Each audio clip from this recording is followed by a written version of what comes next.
We begin with the latest on a story that we've been following closely out of Easthampton. Thanks for joining us, everyone, on this Monday. Welcome to Western Mass News on Fox 6. I'm Chris Pisano. Now, earlier today, frustrated community members organized to oust their school committee chair. Western Mass News reporter Maria Wilson joining us live in studio with that story. Maria. Chris, the Easthampton residents I spoke with are frustrated at how the school committee has handled their superintendent search. And one woman tells me that the best way to move forward is without one prominent school committee member. A group of volunteers collecting signatures Monday night with the goal of ousting the Easthampton School Committee Chair Cynthia Kowinski. Their outrage stems from the committee's controversial and so far failed attempt to choose a superintendent. And it's drawn national attention as well, after their first job offer was rescinded over the candidate's use of the term ladies when addressing Kowinski and the committee's executive assistant. Organizer Kathy Wazinski tells Western Mass News the group submitted a petition with more than 400 signatures to the city clerk last week.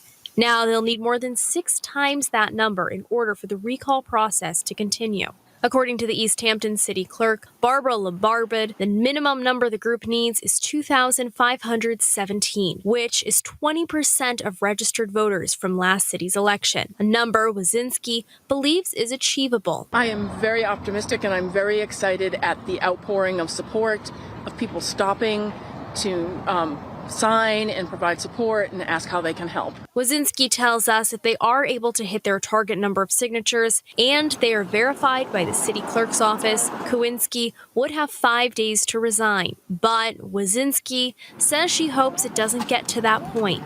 I actually would ask Cynthia to resign so we don't have to finish this process and we don't have to continue to put the city through this stressful time. I think we need more people on the committee to have a balanced view of what the city wants. This process comes as the school committee looks to fill 2 open school committee positions, which opened amidst the controversy after 2 members quit. Kathy Wazinski is one of the candidates in the running to fill one of those open seats. The group has until June 8th to collect all 2,500 signatures. We did reach out to Kowinski for comment, but we haven't heard back at this time. Reporting live in the studio, Maria Wilson, Western Mass News.